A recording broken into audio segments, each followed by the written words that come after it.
Hello. Izzy, hello. What are you doing? Oh, I'm doing pretty good. I won. I won this week. I saw. I think last I checked, you were about to win too. Yeah, I think I've won. I don't even think I need this last player to play. I think you're right. I was talking I to bet my. we play each other next week. We do? No, Well, I bet because we're the only undefeated people left, I think. I think you're right. My dad was telling me this weekend, by the looks of how things have been going so far, you and I could probably be playing each other in the championship. Oh, let's go. So, However, yeah. I saw that CD Lamb got hurt though. He did. He did. He participated in like Oh, three plays the entire Bears game, that and oh sucks. yeah, so but hey, he got me 0 points, but I Oof, still beat my dad by like 24. nice. I also have Jonathan Taylor, and he pulled like nearly 40 points this week. Jeez. Yeah, Dude, the Minnesota defense freaking went off. They like got a return touchdown. They like sacked somebody 4 times. It was crazy. how many It's points did that get you? 31.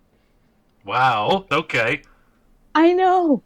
That's I was so going nuts. from the defense. Wow, jeez. It's great because Barkley didn't really get much going. Hello, everyone. Sweet. Hello. I think Hello. Izzy and Luke. This is David and Nick. Hello. Hello. And Hello. David, is David here? He's writing an essay feverishly right now. True. Y'all can hear me? Yeah. You're Oh, hey, what's up, dude? you're a Yo, little what up? you're a little quiet. I'll turn you up a little. I'm on my phone, so I don't know why I couldn't connect it to my computer for some You're reason. good. All right. Thank you all for being part of this book club, the Expanded Bookverse, the book club that is more than just books. And wanted to kind of do a little icebreaker. Everyone just like kind of say their favorite manga. Nick, let's start with you. I'll go first. Yes. Okay, I don't know if I have one, dude. Okay, One Piece. Wait, I lied. One One Piece. Piece. You keep up with that one like week to week, don't Yeah. ya? Well, it's like once a month they come out with a new chapter. So Yeah. I try to let it stack up like twice and then I'll read He them. takes some breaks. Oda takes some He's breaks every let him once in a take his while. Yeah, time, you he know? take his time because we know that when he posts a new chapter, it's gonna be gold. Yeah, I think he's like it's like 1500 and something right now. I Oh think he yeah, might be in the 1600s. oh It's yeah. like yeah, it's crazy. When did you start reading that? I started reading it probably a year and a half ago, and I didn't read the whole manga. I picked up where I left off in the anime. Okay, So I I didn't see. stick with it the whole I was time. gonna be surprised. I was like, you read the No, I did entire thing not. in a year and a half. No, I probably read like I think it's like maybe 300 chapters ahead in the Okay, manga compared to the anime. well, So that's still no small feat. yeah, not a tiny amount. What about you, David? For me, bro, it's gotta be Naruto, man. I read Naruto? like all of it, Hey, including Shippuden, I and watched agree. all of it like multiple times, bro. oh yeah, It's so good. Like yeah. my go-to. The Yes. Izzy is the go-to person for Naruto. For real? Yeah, out Okay, of everyone what I about know. Naruto, man? Love Naruto. Oh yeah, That's the Gotta first be one my I ever favorite. read was really? Naruto. In Barnes and Yeah. Noble, while my dad was looking at books, I went to the manga section by the magazines and I read Heck them. yeah. Hell yeah. What about you, Luke? Man, I feel like I've been put on the spot because this is something I don't normally think of. I just read shit. Um, I want to say I don't know. I know Kingdom is definitely up there. Kingdom? Yeah, it's like a historical drama Oh, okay. for China, in like the warring eras. January 2006. Damn, bro. So it's kind of Also years old. it's a little bit older, but not too much older. What do you I like mean, isn't about? One Piece like 97? Yeah, it's older. I don't know why Kingdom doesn't get more recognition. Well, Kingdom didn't come out with an anime until like a couple of years ago, Oh, I see. Wait, but and it's out now. it has an anime now, and it's actually gotten really successful since it started. because I think the anime was like in like 2020 or maybe, but the first season was like mostly awful CGI. Oh, okay. We But talking then like like the. Have you seen the Berserk remake anime? I have not seen the Berserk remake. It is horrible CGI. Yeah, so it started with horrible CGI because that's like something you can kind of do on a budget, but then like second season onwards, like you can tell there was a budget upgrade. Okay, I see. So they came back and they came back better. It's Okay. like the first season was successful enough that they actually like gave a bigger budget. But the manga I think is fun. You think it's superior? Oh no, the anime tracks pretty close to the manga. Oh, okay. Well, I'm just cool. saying like I think it's pretty good. Like lots of character development, even though like theoretically you know where everything Okay. history, but the dramatization and the intro are pretty good, I think. Cool. That could be one to look into. And then Izzy, you said that you're definitely Naruto, right? It's in between Naruto and Sailor Moon. It's Oh, definitely Sailor like it. Moon. I have that one. I haven't read it yet. That was pretty good. Do you like the manga or the anime more? I like how the new ones is like very representative of the manga, but I something about like the '90s version that's just so nostalgic and Yeah. just there's so many episodes, and it's like if you're a kid, it's like heck yeah, there's all these episodes. It never ends. Especially if you get the iconic 4Kids dub. Oh my god! Oh, yeah. And also the animation just looks better because the CGI thing they did at first was so bad. It didn't look good until like season 3 of the new one. Oh, okay. It's bad. Oh, boy. Jupiter best girl, by the way. Oh god. She's definitely up there. I really like Neptune, as you can see. Yes. I see on your profile.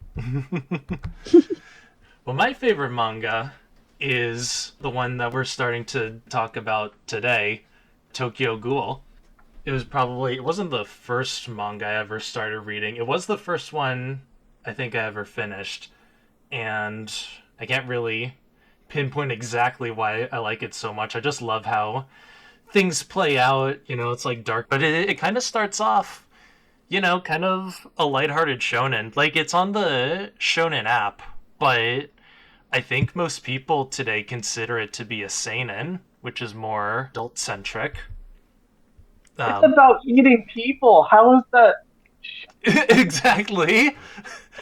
But it's like humanized Out with it, people Luke. eating people. I don't know. It's like it said in the first. People eating people isn't typically your shonen cup of tea. It's not a thing that usually happens in shonen, right? One of the books said that it was originally published in, I don't think it was Weekly Shonen Jump, but some shonen magazine, and that's why it's on the Shonen Jump app. But I think it elevated eventually to seinen level because they realized, oh, it's getting really dark. They're like darker than the subject matter already establishes. How I'm thinking about doing this is I wrote short summaries of the story arcs, and I'm gonna like read those off, and we're gonna talk about it as we get to certain plot points. But first, who is everyone's favorite character so far in the story? Characters is not usually something. Luke, you're cutting out a little. Oh, I said characters is not usually. Is not Oh, what? we had the main. Characters is not usually. Oh, that's Keeps cutting out. Yeah, safe spot, right? Like, you safe keep spot. cutting out right Yeah. before. I'm like edging the answer. I'm so close. It's real, Lucky. But for me, definitely Yomo. For Yomo. a few reasons. He's like really stoic and mysterious and like Yes. calm, but he's Right. also like really strong. You know what I mean? Extremely strong. Like, I think- Yeah. Doesn't even have to lift a finger. That's what I mean, and I think he's also like really loyal because he cares for his friends. So Oh yeah, that's just even more respectable. he's a real mysterious guy too. Real tough looking. Yeah. Like he takes a stabbing from Kaneki's Kagune. Yeah. Plus, he just got that aura. You know what I mean? Like Yomo just got that aura. Nick, this is Liz. Hello. You finally I get to somewhat meet the legend. I use Liz's face mask still at work, so Cool. I'm What? carrying on the legacy. Oh, Like that one, when you do you like talking about, peroxide bro? residuals and you have to wear the thing. Oh, They did not give me a No. new one, and it just says Liz on it. So It's you, I'm man. guessing you're the one. Yep, that would be me. uh, Luke and Izzy, this is Liz.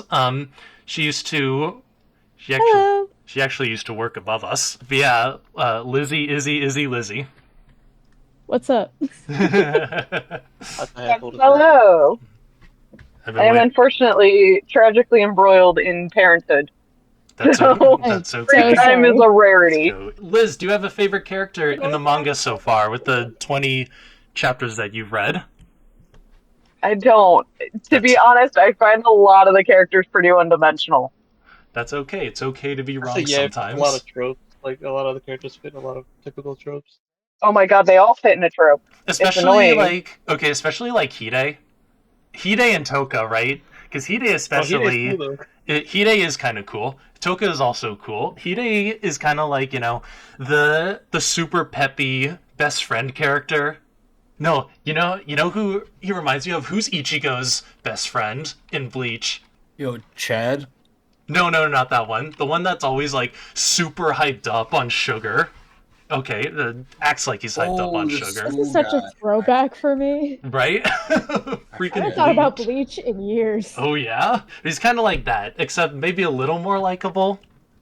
The one thing I do like about Hide though is that at least he's not like dumb because they made it known Yeah. that he's like perceptive, and so it's like Yeah, like like this extra tension that's Yeah. coming from their relationship, which Like- I like that at least. like Nishiki says that he's pretty perceptive, and Yeah. later on we see that he's been reading. He was reading Right. that book that helps with his perception checks. Reading that book gave him like a +2 to perception. For But he acts glue dumb, though. things. Okay, It's sorry, gonna I be- just missed a bunch of stuff. Oh, okay. We're talking about how Hide is a really perceptive character, and people know it. And I made the D&D reference that after he read that book, he got a +2 to his perception permanently. Wait, which guy's Kira? Is Hide. that That's Hide? Best friend. Hide. That's Kaneki's best friend. Oh, right, okay. I will say, I am so bad at names. If we could explain who everyone is while we're talking about it, Sure, that would yeah. really help me. Yeah. Yeah, Thank that's you. what I was trying to say earlier. I was like, I am not good with these Me names. neither. I had to I'm look so up bad my with Sure, character yeah. that I like. Yeah, we I had can to do look that. it up. I'm gonna go through when we go through the plot summaries. We can expand on who these characters are. Let's see. So we have Yomo. Nick, did you say Hide or No. you I don't didn't have get it. you don't have one, do you? I do have one. You do I have do one. have- You're able to think Yeah, of one. I've decided. My mind is made up. Okay, Yes. lay it on us. All right. So, it's Detective Amon. He's like Amon, one of yeah. the two doves. Yeah, Amon, Yeah. one of the two doves that come. He's the younger one, not the insane one with white hair. Yes, And, he's a great character. He's cool. Yeah. He is Yeah, cool. and I liked him because in some ways I really like this like personal. It is a trope, but I do like it when I see characters conflicted about their like internal moral compass, Yes. and I see that in him. It's starting to happen. Like he knows he hates what happened to his partner, but he also knows because of what Kaneki did let him go in the fight, and that kind of messed him up. And Yeah, that's it's interesting. like, And I wanna see- Yeah. It's like, was my perception of ghouls all wrong? Yeah, and it's like goes towards like the greater problem in this anime and life, bum, bum, bum, of like Got The him. manga. kind of like the problems a lot of humans have with categorization in like trying to figure out what a problem is. I feel like in this anime, a lot of people assume all ghouls are monsters Yes. and that all humans are human. and we'll Yeah. later, I'm sure we'll get into it, but there's a lot of ghouls that seem a lot more human than some of the humans, and then so. Yeah, like the Can I weigh in on that? Because I know I haven't made it as far as you guys, but I kind of covered that a lot in the synopsis that I sent, and frankly, I just don't feel like the discussion of the marginalized minorities is a very strong argument. I think it's way overplayed, and I just don't think that Tokyo Ghoul does it as well as its counterparts in the genre. like Demon Hunter. Yeah, absolutely. And I looked it up. Demon Hunter actually was serialized only 2 years after Tokyo Ghoul.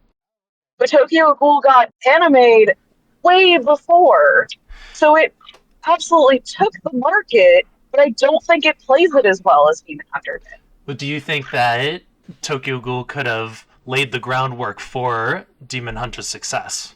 Question mark. No, because Demon Hunter being serialized in 2013 doesn't mean that it wasn't being written at the same time. And 2 years is not enough time for it to have laid the groundwork for somebody else's success, especially when Demon Hunter's success was 20 years later. Well, not 20 years, 10, 15 years later. I don't know if anyone here has read Demon Hunter. No, I haven't. No. I have not. Well, generic okay, so let search for me Demon ask Hunter, this I question.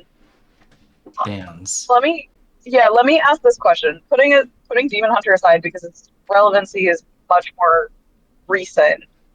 There's a lot of other media that covers this, right? Like there's a lot of other anime that covers this. Wait, what are they covering? Sorry, I missed. Marginalized minorities and like the discussion of like segregation and things like that.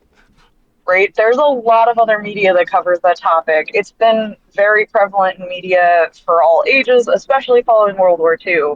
So you can't sit here and say that that's a topic of conversation that doesn't have comparison points to other media. And I just don't think Tokyo Ghoul, especially, paints it with the moral turmoil that the other series do, right? Well, the moral turmoil that's present here is that the ghouls are the predators and humans are prey. Like it's a direct relationship they have. One is a pretty direct threat to the other, right? Yeah, I get that, but that's also played out in other series. I mostly picked up real life. My first question when I read it was like, is the author of this a vegan? That was like my first, or do they have like a serious internal or like a critique of like how we treat food and animals in our world? Because I picked up on that a lot more than other social arguments or critiques that it makes. Yeah, which is interesting.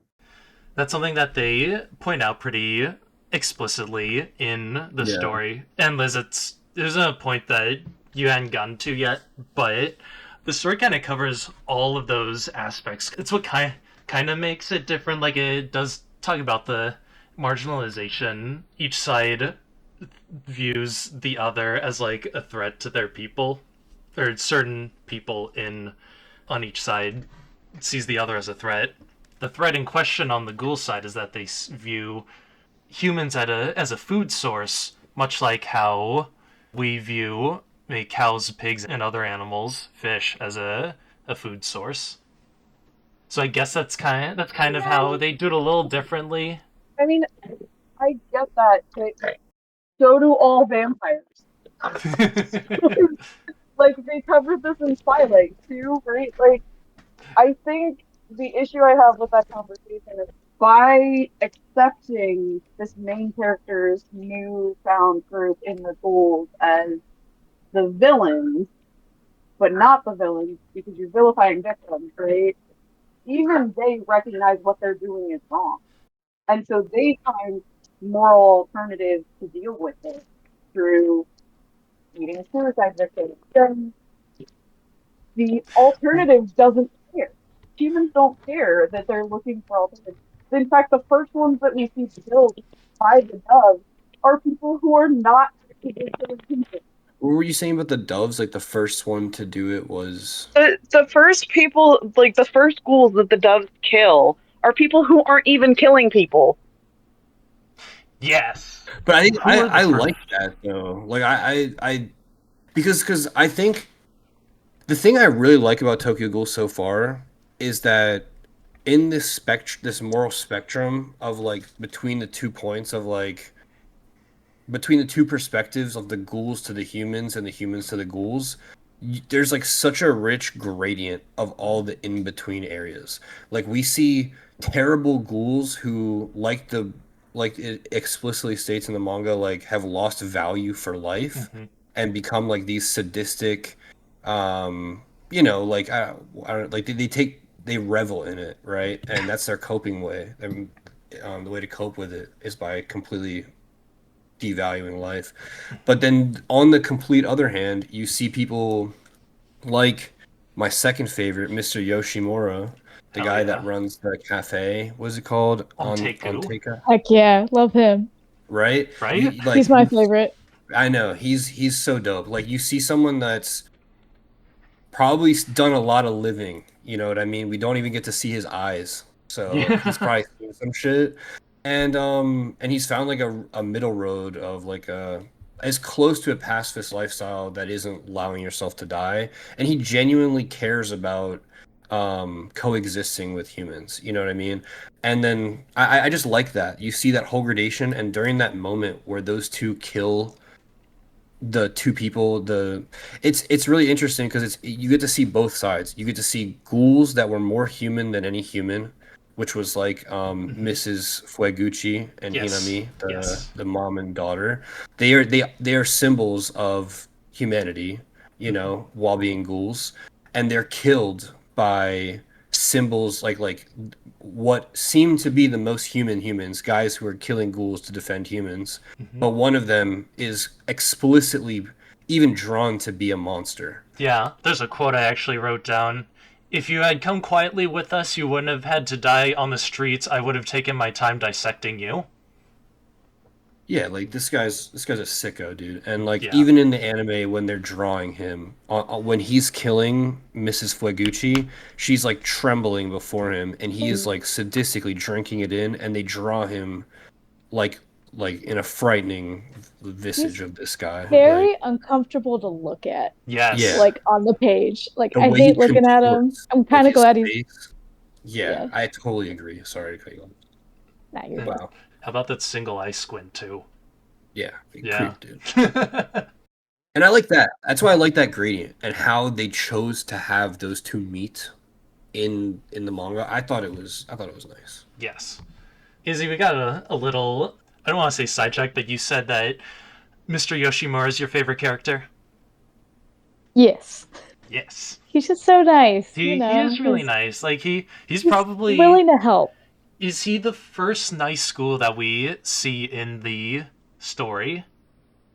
I think so, starting out. Like he's very understanding and he like sees the main character's struggle with like, he was human and now he's like, well, I can't eat human food. I Yeah. don't want to eat people. Well, what the hell am I supposed to do? Yeah, he's Shockingly aware of that, by the way. I have a fix for insane. he's like, I have a fix for that. Yeah. Like I've seen this before. And we get the sugar blood cubes. Yay. Yeah. It's like it's best that you not know what that is. It's like the human bone broth. Oh yeah. Tastes like beef bone broth. Which I'm not sure if that mixes well with coffee. But alright, so let's get into the plot summary that I wrote down here. How I'm gonna do this is there's 4 arcs. The introduction arc, the Nishiki arc, the Dove's Emergence arc, and the Gourmet arc, but I want to set aside chapter 1 specifically. So here we go. The story opens with a prologue scene that immediately shows us the nature of the setting, with a human begging for his life and a ghoul refusing to comply. By the way, if anyone has anything to say while I'm going through this, please feel free to start talking. The narrator tells us that humans are hunted by these creatures. We then transition to a small cafe called Anteku, where a college freshman named Ken Kaneki and his friend Hide listen to a television broadcast of these events. So, looking at this point in the story, literally like 1 page in, how are ghouls initially portrayed? And how can we see that they're viewed by other characters? Like animals, kind of. Yes. Like, yeah. They're viewed horrifically. Like, the opening scene literally shows a man getting eaten, and over the course we see a clear and obvious bias against ghouls, to the point that the guy on the TV has the title of a ghoul researcher, which might indicate that humans view them as similar to wild animals. We learned that Kaneki brought Hide to Anteku because he wanted Hide to see Rize Kamishiro, the girl that he's been crushing on. Kaneki and Rize officially meet and set up a date, that's a very reductive way to put it, isn't it? Because when we see the events that transpire that get them together, you can see that it's a little calculated, right? Yeah, she's hunting. She is hunting. So it's a 10 out of 10 date and they live happily ever after. If only. But we actually learned that not only is Rize a ghoul, but she's the same ghoul from the broadcasts, and that she's lured Kaneki to be her next victim. Then a freak accident following steel beams occurs, Rize dies, but the doctors are able to save Kaneki by transplanting Rize's organs inside him. Usually the guy prefers to be inside the girl at the end of the date, but... This is... At that moment was when I was like, when they were like, oh man, we just transplanted, this person's organs into yours. I was just like, what the fuck? I was like, where is his parents or like next to kin? What happened to consent? Yeah. And like, for that to fly in an emergency room, that's so unrealistic. Oh, that's not it. I mean, like, they also talked earlier already at that point about running blood tests, and that's how they knew, like, the ghouls had different bodily fluid, right? Yeah. Yeah. They identified it to ghouls. Why didn't nobody run a blood test in that war? Yeah, I was just like, blood type compatibility, what, like... They had time to do that, but they didn't have time to do the other one. Well, I mean, like, the whole lost organ thing would probably mean that they would die, but, like, they would have probably just died RRL. Later, it's a kidney, though. It's a kidney. You got two. Oh, was it just the kidney? I didn't even realize. I don't think... Is it just the kidney? I'm pretty sure they don't specify... I thought it was multiple organs. I thought it was multiple organs, too. I remember Ken complaining about this damn kidney. Oh, that's true. Only I didn't get this kidney. That's right. Yeah, he complained specifically about the kidney. That's true. I forgot about that part. But Dr. Kano, the guy who did the transplant, actually catches a lot of flack for that. As he, probably should. Yeah? Yeah? I mean, is it a lot? Is it really a lot? Because in the manga, it's like 3 panels. I feel like just being on the news is a lot of flack. Yeah, nobody's gonna want to go see him after being on the news. Yeah, it's true. For those of you who are first-time readers of the story, didn't watch the anime or anything, and didn't know anything about the story, were you able to pick up the hints that Rize was a ghoul the first time you read it, or did it go over your head? I kind of picked up there was something going on. It just seemed like the date was going way too well. Way too well, exactly. It was nuh-uh, there's no way. It was a little bit sus because she made the move, you know what I mean? Exactly, Yeah, she was a little too perfect. Yeah. Yeah. It's like, look, way too convenient. Yeah, like, look at Kaneki. Freaking dork. Little twig. I mean, I didn't pick up on the hints because, like, I'm not a perceptive person like that when it comes to reading. But when it comes to, cliches, I assumed that there was either 2 situations. Either 1, that woman was going to get eaten in front of him. Or 2, that woman was going to eat him. One of the 2 had to be true. Astute observation. How different would the story have been if that was the case? Secret third option. He was going to eat her, and we never knew it. Oh, shit. He's not even a ghoul. Yep. Oh, God. Just for the love of the game. We were kind of hinted at this in the in later chapters, but at the time, did you think that the steel beams falling was an accident? Or that it was intentional? Accident. You thought it was an accident? Well, the first time I watched it, I thought it was that. You thought it was an accident too? Yeah, because it plays really well like an accident until Liz says hella intentional. She thought it was intentional from the get-go. At this point, we don't know who did it, or the circumstances surrounding it, but we will find something out about that because, what's her name? Itori, Yomo's friend, hinted at that. What do you guys think of the last panel of chapter 1, where Kaneki opens his eyes for the first time post-surgery? And we see his ghoul eye. Pretty good bit of artwork, don't you think? Sick looking. Very sick. I don't specifically recall it, but I do really like the art. It's very nice to look at. Except that one guy. Do not like that guy. He looks... He freaks me out. Have you Yeah. noticed the shirt pattern? They have like shirt patterns like when you watch a TV show or a cartoon. Yeah. And like the texture of like certain people's like clothing or whatever never changes. It's like the same pattern forever. Like I don't know if y'all watched Chowder growing up. that's what I was thinking. That of was, Chowder. that was all over Chowder. Yes, yes. Yes. It was distracting then, and it's distracting now. Dude. I have no clue what Chowder is. Bro, Cartoon Network?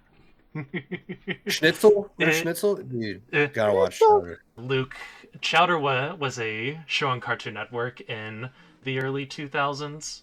Liz and Casonda, I don't know if you two have. Bro, that Ben Of 10, that. bro. Goated. I watched it. I know what you're talking about. Looks like Cassandra's trying to say something. It was a lovely gift. Okay. Yeah. Oh, I recognize this picture. I see. Never watched it. Oh, is it a... Oh, I see. I just looked up Chowder cartoon or show, and then I see the purple character, and I'm like, oh, okay, yes, I haven't seen it, but I've read. Chowder was pretty funny. It was a good one. So we see that Toka sees Kaneki and Rize as they pass her before Rize attempted to eat Kaneki. Does anyone want to speculate what Toka probably thought at that moment? That poor bastard. Poor Something like bastard. There you go. Yeah. She said, that's none of my business. Yeah. Yeah, I don't think she was gonna try it because Rize was scary. Like everybody, like she altered the landscape. It's like when a big lion or tiger finally dies. Yeah. Like that's the thing is that like later, the more we learn about Rize, the more we learn about how powerful she was to the ghoul ecosystem and how like it became pandemonium once word got out that she died. Right? Because everyone started to encroach on her territory because it's free real estate. Yeah, it's weird. Free Like real the estate. more, and there was like the end of like one chapter where it was talking about her origins, and it made it sound like she was like made in a lab or something. Like her, I don't know how to describe it. Like her, the way she got was not natural. I forget which one it was. Liz says that Zero Horse in a Race, she probably didn't care about what happened.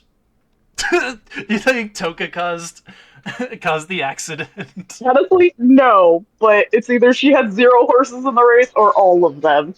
So Damn. I think that's what it was because later on she sees Kaneki and she's like, hey, why are you still alive? She's got jokes. So a lot of manga these days, right, make their first chapter extremely long to like really sell the reader on the plot concept. Like, I don't know if any of you have read Record of Ragnarok, but its first chapter is like, it's long. It's like, I want to say it's nearly 100 pages. So like at least double or triple the length of a standard chapter. Do you guys think that this story would have benefited from a longer first chapter? Isn't it already longer than the other chapters? I think it's Like the double? length of or pretty standard length of a typical chapter. Oh. Liz says 100. Liz, where do you think that the first chapter would have benefited to be longer? Oh, no, actually, it's about 50% longer. Like, the first chapter is about, like, 40-ish pages, and then most of the other chapters are, like, 25, 26. Oh, is it? Okay. Mm-hmm. I think, yeah, that's what I was saying, but I think you were comparing it to other manga.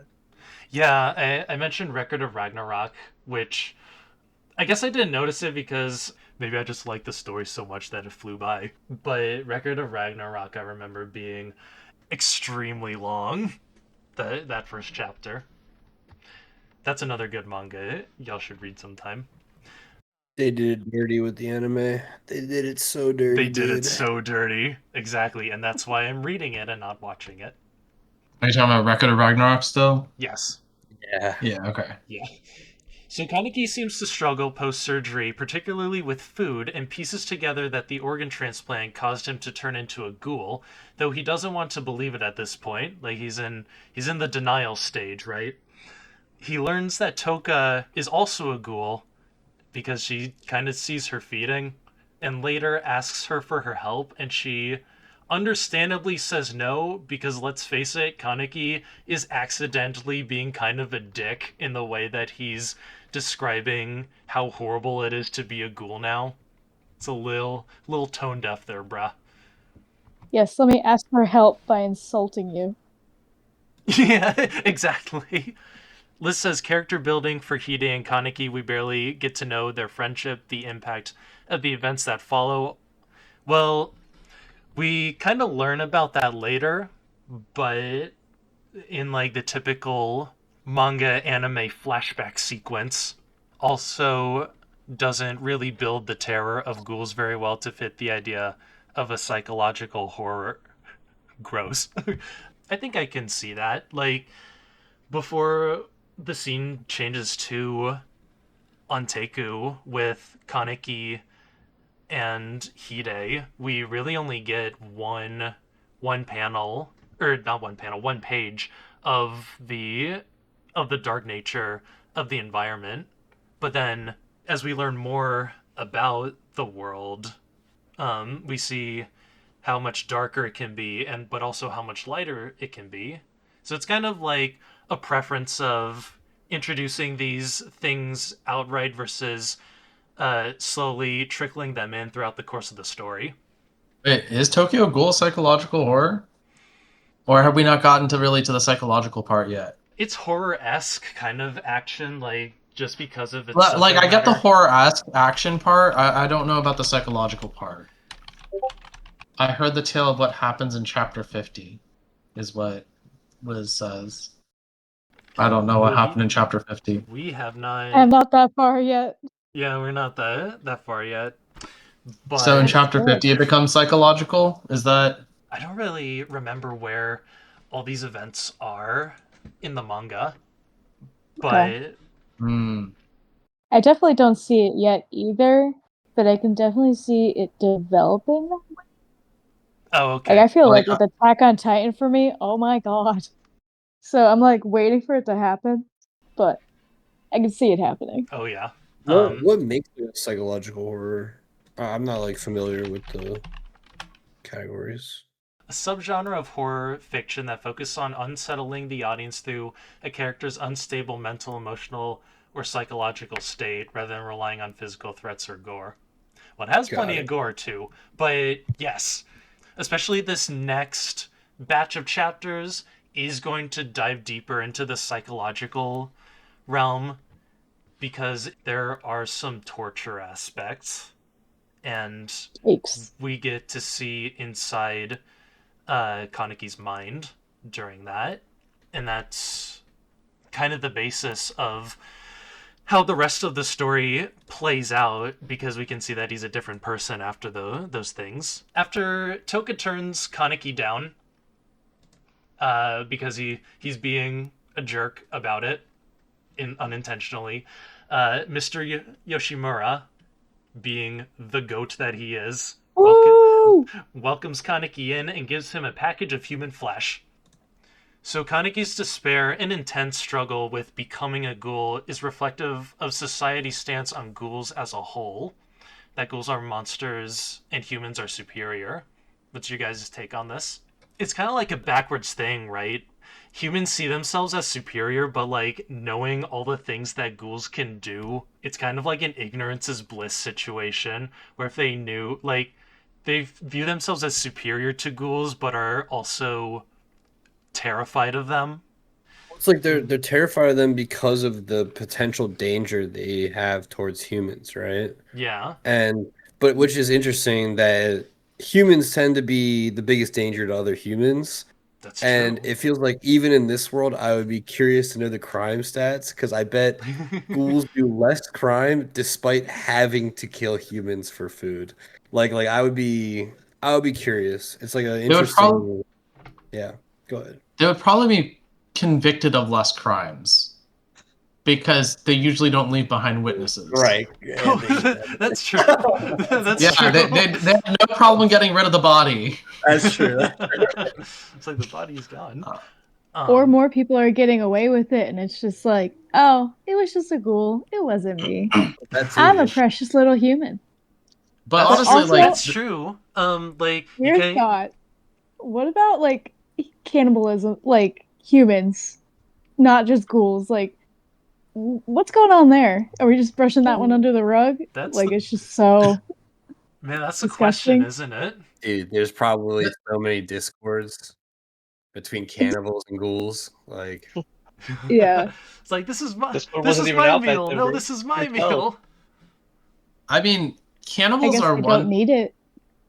I mean, my thought is that this ecosystem isn't realistic in the first place because if ghouls had existed since the beginning of like human race, roughly, then like ghouls would have definitely enslaved and turned humans into like farm animals for all intents and purposes because they are so much physically superior that they would have had the ability to do that, especially before like modern technology was formed.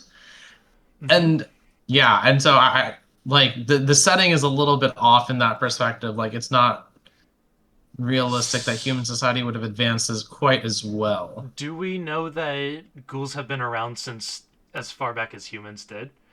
Because I well, we don't know. At least in the first 46 chapters. Right.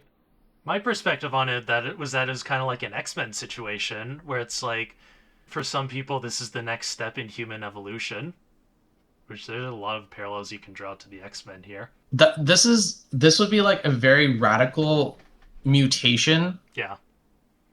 Like For this I mean, like X-Men level mutations aren't something that happen over like you know, X-Men mutations also aren't realistic in the sense that, you know, they basically happened overnight, right?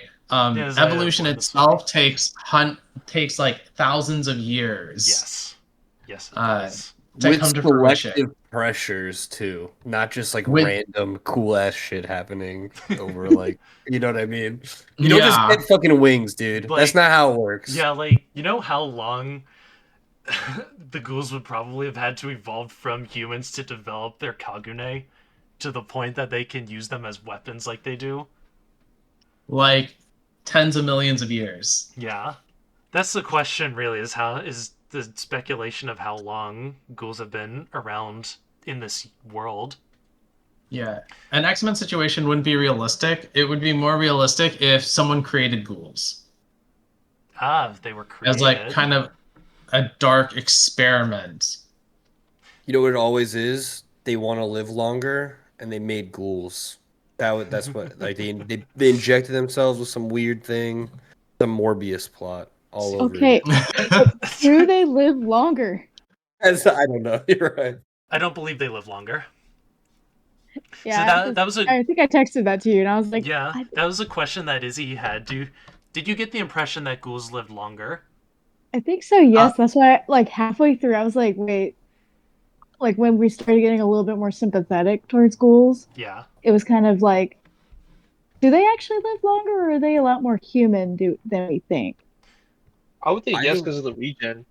I think I may have imposed it on them because of all of my baggage with vampires and other things that live Yeah. below So it's like you humans. kind of assumed that it was. Yeah. Yeah. Yeah, well, kind of what David was saying with the whole regen thing. I was like, oh, why not? That would make sense, but I think aging might be a bit of a different thing. Telomeres. Telomeres. Toka's one for speeches in this story, right? Over the course of these chapters, how much has Toka's speeches contributed to your perspective on ghouls? Was it primarily Toka's speeches, or was it more like seeing all the things that ghouls have to go through? Like the more sympathetic aspects toward ghouls? Nick, do you have a... Yeah, I do. I always do. Um, I think it was less what Toka was saying. Like a lot of times she would be saying one thing and behaving in another way. So like I think her actions, like seeing her try to study to fit in and have some kind of regular life, I found that pretty compelling and that like made her grow on me. And yeah, seeing like all the ghouls at Onteku, is it Onteku? I Yes, forget. on Teku. Very Yeah, good. seeing all of them there, like, yeah, just seeing them strive for things that I know humans also strive for. You Yes. know, having a space, being able to pursue a goal or a dream, yeah, and having emotions like humans. Yeah. Because she lets out kind of her a vulnerable side to her when she's talking about this. What we kind of learn is that Kaneki and Toka are really kind of two halves of the same coin. They're both products of their environment.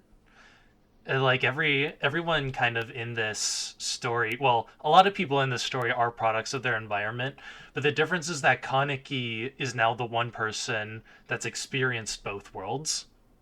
And because of that, we see this a little more closer to the his fight with Amon later, is that he realizes that he's the one person that can make each side understand. Question on that point, because I Yes. agree that that point is pushed, but like it's so interesting that they push that point.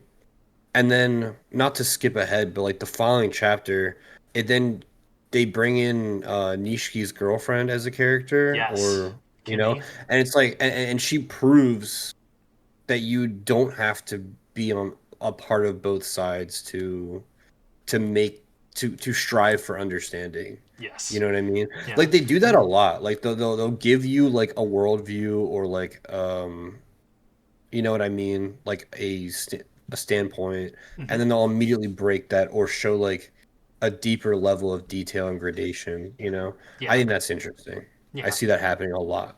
A false dichotomy. Yeah, it's like a false economy, or like when you learn in school and you learn by your teachers lying to you, but it's like a spiral towards the truth.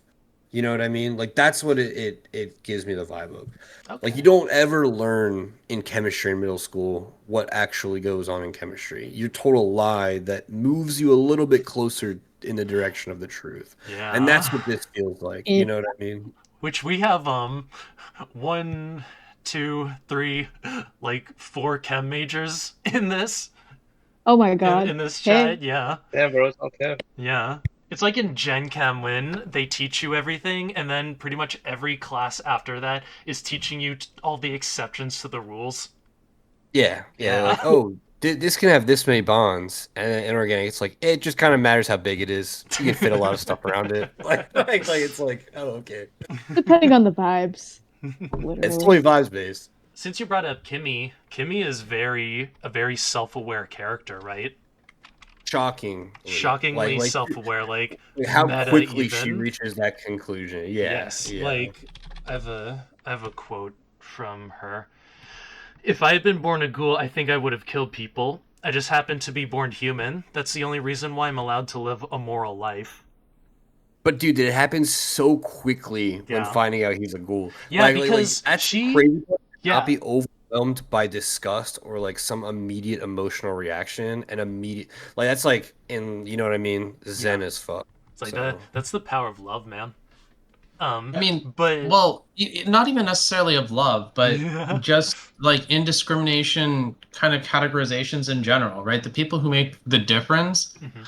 are the people who we're not in those shoes, but could still empathize with the people in those shoes. And Yes. honestly, that's something I stress a lot in my ethics class. I tell my students to, that empathy is one of the most important aspects of, discerning the root of an ethical situation. You need to be able to put yourself in another person's shoes, and kind of see what their values, their beliefs are. It not only shows Kimmy's empathy, but that she's also aware of like the power dynamic and the horrible stigma that comes with being a ghoul in relation to humans, and the fact that she's so empathetic toward it to the point that it doesn't affect their relationship and shows how genuine of a person she is. I'm like, is that the girl that I'm trying to figure out who the character is? That the Kimmy. girl who was Kimmy. with the guy who Girlfriend. was like who was like the first person that he realized like was hiding in plain sight as a ghoul? Yes. Person. Yes. Mr. Yoshimura explains to Toka that Rize died and Kaneki received her organs. Meanwhile, Kaneki struggles to eat the package of flesh and discovers that he can actually drink coffee. He meets Nishiki Nishio for the first time, who almost murders him for quote-unquote encroaching on his territory. Toka saves him and encourages, quite forcefully, Kaneki to eat human flesh, but Kaneki rejects it and calls ghouls monsters, once again being very insensitive. Kaneki meets with Hide for the first time in quite a while, and we learn that Nishiki happens to be Hide's roommate. Nishiki lures Kaneki and Hide to an abandoned dead end to teach Kaneki a lesson and eat Hide for himself. Kaneki deploys his Kagune for the first time and disposes of Nishiki. He loses control because of starvation, because he's only been drinking coffee at this point, and almost eats Hide, but Toka steps in and knocks him out before he can. Kaneki wakes up in Onteku, where Mr. Yoshimura tells him that he's going to teach him how ghouls live. People who are reading this digitally, right? Does the app give you the funny end of volume shorts? I don't know. I think mine does. Can you screen share an example or something? I can't. No, I mine read doesn't. it physically. Because I don't think mine does. I'm like, which chapter It's had like so. had an end short? Let's see. It would have been after chapter 9, because that's the end of Chapter volume 9. Checking right now. Pulling up chapter 9. Oh, you mean with this 41? Oh yeah. Yeah. Kazuho usually I skip these actually, but yes, I see it. Occupation fitness club instructor, coffee break on Antiku Day. Yeah. In the shorts at the end of volume 1, we learned that the guy that Nishiki killed was a fitness club instructor who was eating a guy who never paid his club fees and also sexually harassed the female staff. But no, you don't have to read those if you don't want to. They're just kind of like funny end things. At this point, we reached the end of volume 1. How does Kaneki's perspective begin to shift as he, and by extension we, learn more about the world of ghouls and their role in society? I say like at first he kind of resists like being a ghoul. Mm-hmm. Like he's really would rather not eat anything than starve. Right. But like as it goes on, he's more willing to understand like the ghoul's perspective. Yeah. This continues to develop more and more as he gets more involved in the ghoul world. Sui Yoshida's use of black backgrounds in between panels for ghoul-heavy moments, right? How does this really set the stage for these moments, and what does it say about ghouls? I haven't even thought about it. Wait, say that again? I haven't even noticed that. So there are black panels whenever it switches from like human stuff to ghoul stuff. Yeah, it changes the background. Well, when it's like heavy action scenes that involve ghouls, a lot of the backgrounds change from like in between each panel. It changes from white to black. I think that it's indicative of maybe the more sinister nature of ghouls that we're initially led to believe. But it Yeah. also... Go ahead, Luke. Oh, I was gonna say if you look at like chapter 9, Mm-hmm. is it 213? I don't know. Chapter 9 around like page 16-ish, right? When Kaneki is talking to manager's face of Antiku, Oh, right? It's white Yoshimura. backgrounds. Yoshimura. Yes. It starts with white backgrounds, and then it switches to the black when he says, "There is only one way to satisfy a ghoul's hunger. You know Yeah. what that is, don't you?" Oh, yeah. That's an example of that kind of artistic It's like use of visuals. it's like indicative of a tone shift, right? A Hmm. brief shift in the tone or mood to something more sinister.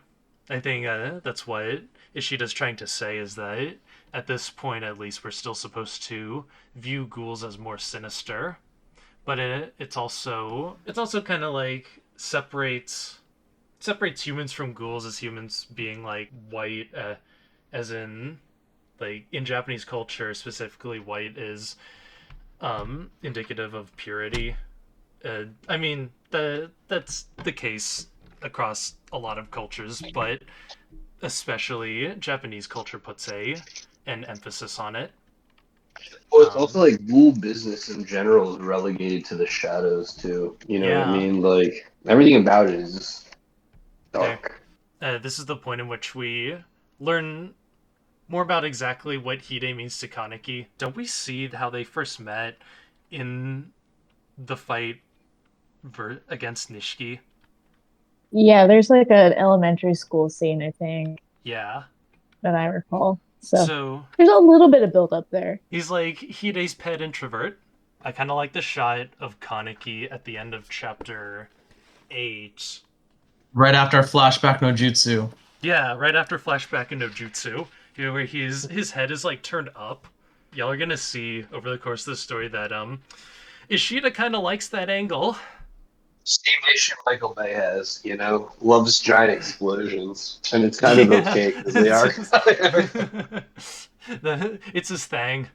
So whether Kaneki belongs in neither world or both is a matter of perspective, and I think the end of this arc marks the turning point from the former to the latter, and is accompanied by an internal perspective shift within Kaneki. Izzy, what's your take on this? I'm eating dinner right now. I'm sorry. It's okay. I've got no take right now. All right, what about you, David? Yes, I think that's true. Because like it's Uh, a big keep going. turning point where he's moved on from denial to quasi acceptance. He's kind of like finding a way to live with it. Yeah, exactly. But yeah, it's like seeing ghouls as people instead of Yes. just like monsters. Yeah.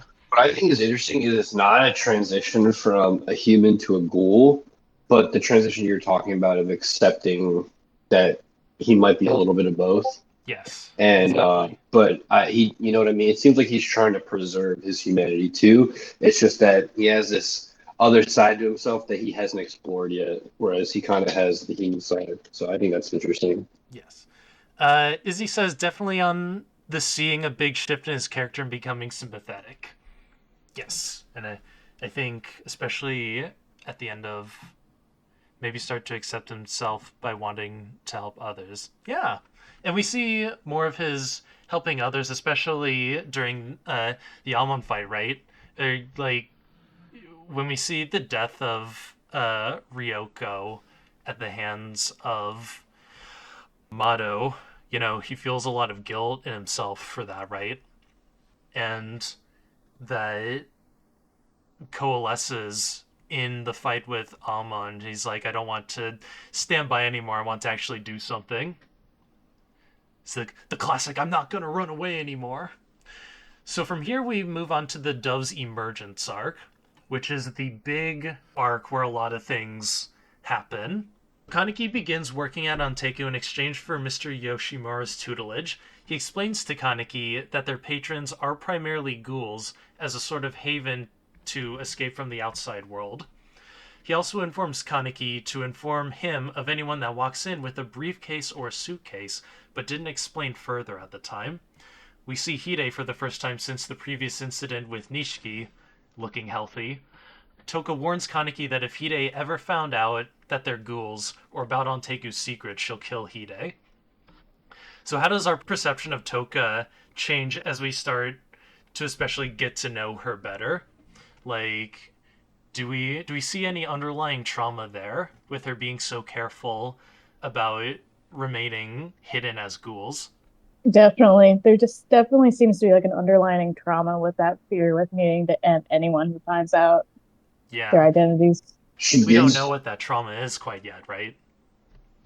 No. What it might be. she gives vibe of like she's already lost a lot and she doesn't want to lose what she has left. You Yeah. know, like that's the energy I get. Because when they're running after Hinami later on, she gets a flashback, like she sees in her mind her younger brother Ayato, which I don't think it's explained in this batch of chapters that Ayato is her younger brother yet, but we definitely can put together that it has something to do with that. I think it kind of has something to do with Nishiki's trauma, or that it's similar to Nishiki's trauma, because we've seen like Nishiki's story. That's why we're sympathetic toward him now. Well, more sympathetic anyway. That his sister was betrayed by a human, and because of that, he started to distrust humans until he met Kimi. I think that whatever trauma Toka has is kind of similar to that, and her best friend who feeds her human food is kind of like Kimi to Nishiki, or like Yoriko is to Toka as Kimi is to Nishiki. Except for the fact that there's no communication. Or you mean between Toka and Yoriko, her friend? Yes. Yes. Yes. Like The fact that she's lying her ass off, being like, yeah, it tasted good. I can see why you're going to be a chef. Yeah. It's like, And she can't even taste it. It's like, that was terrible. It would be one thing if Toka kind of like learned what flavors correlated to like good and bad with people and be like, ah, yes, the taste of motor oil like is like salty or something. It must taste good. And if it has too much motor oil flavor, it's too salty.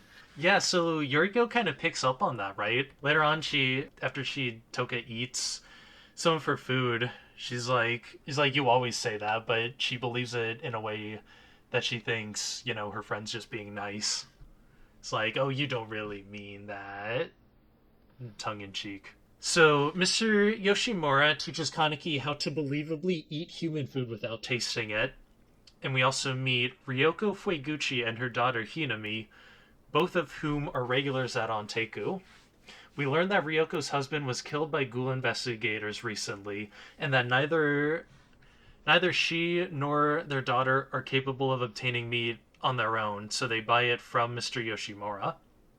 So our perspective of ghouls, once again, continues to be molded with the more characters that are introduced to us, and Ryoko is portrayed as a typical caring mother who just wants to give her daughter the best life she can under the circumstances, right? And this is perhaps the biggest far cry from what we've seen so far in the ghoul society, with it primarily being, thus far, we've seen primarily gang activity, like ghoul gang activity, right? But this is kind of a diversion from that really shows us, a mother-daughter bond with ghouls is the same way as it is with humans, right? So it's kind of another way for us to sympathize or empathize with them.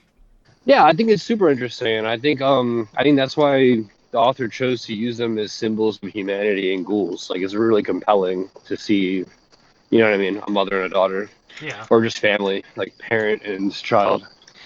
Yeah, like it's kind of one of those things that we would assume would be the case, but we don't really think about it until we actually see it.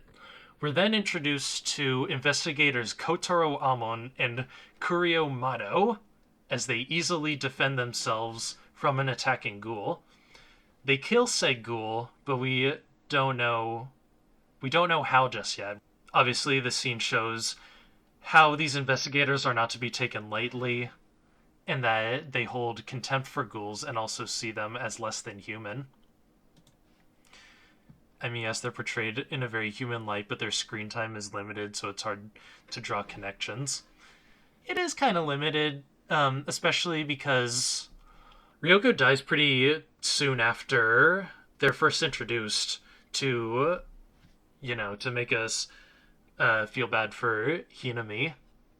We kind of see that mother-daughter bond, but a big part of it was kind of the stuff surrounding her husband and her burying her husband's mask in his grave, which, as we know, came back to bite her. Like, I know that character's grieving, but like that is such a risky and dumb move for her to do. Right? And like risk her daughter. Yeah. It was so dumb, and Yeah. I feel like people told her not to do that. Don't go Dude, back. for real. I know the plot needs to move forward, but does it have to be this way? Like, Yeah. like oh my god. Genuinely, that was frustrating. So this is a pretty big point in the story, right? We seeing humans being able to kill an attacking ghoul. It's kind of like tables have turned situations, like the predator or the prey becomes I don't want to say the predator. I want to say as equal as predator as the ghouls are. But like there's kind of a barrier to entry there, right? Because their weapons, the Queen K, have to be taken from an existing ghoul already. It makes me wonder who killed the first ghoul. Yeah, who killed the first ghoul whose Kagune became a Queen K. Or it was salvaged from a dead ghoul, because I don't think ghouls... Well, okay, some ghouls eat each other, but I feel like for the most part there isn't really ghoul cannibalism in this world. True. That gets touched upon in the Gourmet Arc, right? Because Tsukiyama is like, I present to you for your pleasure a ghoul. And they're like, a ghoul? That's different. It's like, yeah, but just take a whiff of his blood. Taboo to eat a ghoul. But yeah, that's the question. Who is the original Queen K? Kaneki meets Uta, a ghoul who specializes in making masks for other ghouls. And the ghouls wear masks so that ghoul investigators can't trace a ghoul as easily in an encounter where one doesn't kill the other. Toka explains this. What's your guys' initial impression of Uta? He's pretty cool, right? Goth, pretty punk rock. Yeah, I thought he was scary at first. Because he keeps his kohaku on pretty much all the time, right? The black eyes. He keeps those on pretty much all the time, so it's like you don't know if you can trust him or he's like planning something. Yeah. I don't know. That's the vibe I got when I saw him the first time. It is kind of true. It does make him look a little sketchy, but that's also racist, David. No. Liz says, okay, but why do they introduce masks then? But up to that point, we never saw any other attacking ghouls using their masks. It's because up until this point, they live in the 20th Ward. And up until this point, the 20th Ward has been seen as kind of a safer place in terms of ghoul activity. So they probably thought it was fine to hunt like without a mask. I draw the parallel to people wearing masks during COVID-19. That is how I draw this parallel. It's a hassle and a risk to bring your mask everywhere and associate those two identities together. Mm-hmm. But to, subtly approach prey, they need to do it with, their human face. Yeah. Liz says, by that logic, why do the non-hunter ghouls also have them? Actually, I don't think all the I think a lot of the non-hunters don't have them. Right? Like, I don't think Ryoko didn't. Ueguchi and Minami had hunter masks.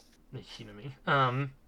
No, they don't. That's actually true, they don't. But if they did, right, I think it would be because you never know when you're going to run into a ghoul investigator. Maybe it's kind of the thing where it's like they carry it with them. Luke, like you said with the COVID, they carry it with them just in case.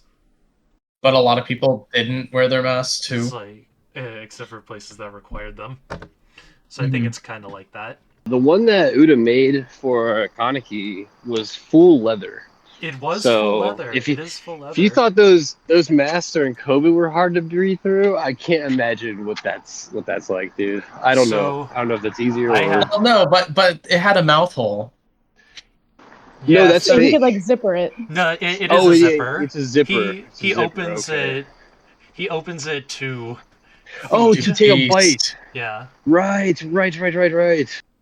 I have a Kaneki cosplay that has that mask, and yes, it is kind of hard to breathe through the hole, but the zipper does at least get the job done. I couldn't do it if I'm in a fight with a ghoul investigator. Like, I would probably be dying if I was in that situation, but I mean, that's why you unzip the hole, so you can take a bite out of the investigator. Exactly. Can he like still kind of breathe through his nose though? It does. It covers his nose. It covers his nose, so I think there might be nose holes. Maybe we don't really see underneath his nose that much. Luke and Izzy, what are your initial impressions of Uta? I don't really know yet because I feel like I don't know much about him, but I do like him. We don't know much about him at this point. That's right. I think He seems. That's why I said he was sus. He seems more like a quirky person who probably has a badass backstory. I think you're right. I really liked how he that's wanted not like you know. He wanted to know everything about Kaneki for inspiration, which was kind of cool for designing his mask. Yeah, it's like what really speaks to him. But we do learn that. Correct me if I'm wrong, Nick. Uta and Yomo are from the same ward. You said earlier. Yeah, apparently they were like antagonistic figures in their youth. Yeah. And they had a lot of bouts with each other. Yeah, it's like the gang activity in their ward. Let's see, Liz says, I'm biased because I feel him as less trope-like than the other characters.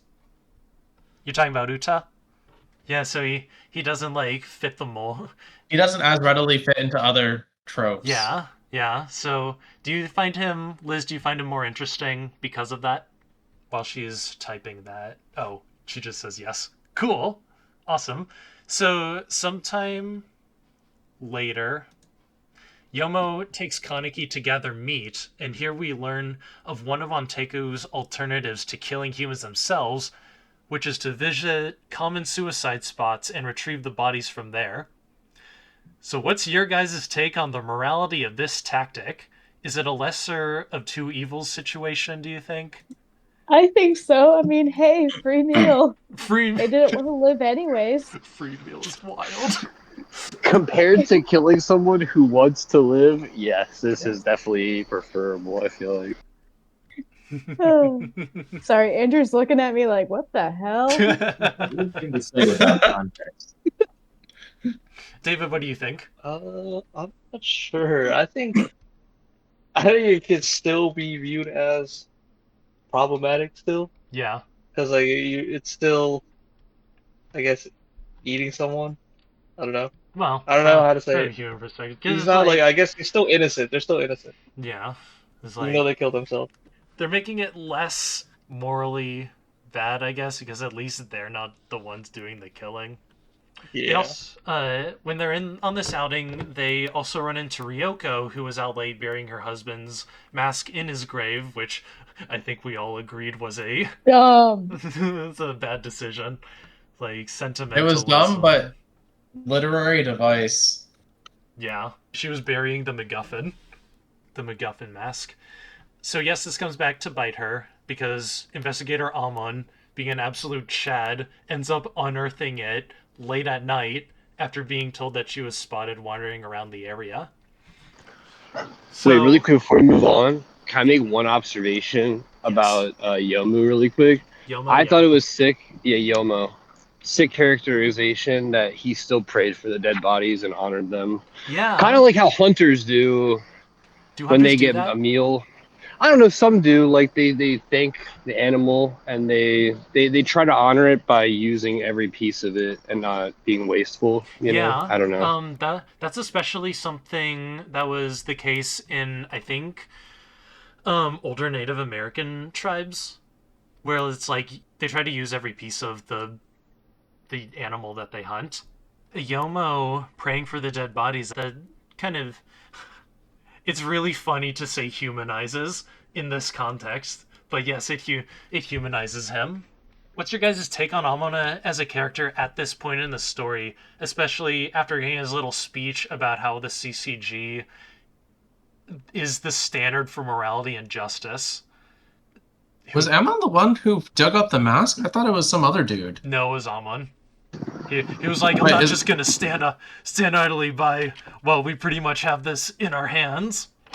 He's like very passionate. Amon is the black-haired one. Yes. Yeah, I know Amon was black-haired, but I thought like the person who like dug up the mask was someone else, not Amon. No, it was Amon. But some other person who was trying to like rise in the ranks. No, it was definitely Amon.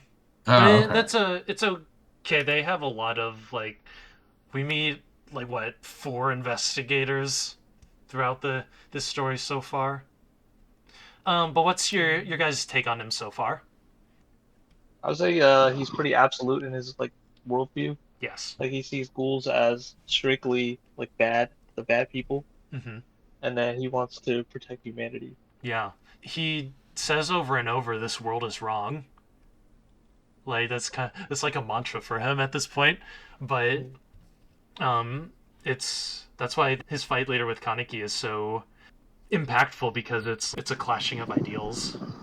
Yeah, and they're the 2 people on each side that are striving for a different world so directly. Exactly. You know, I think that's sick.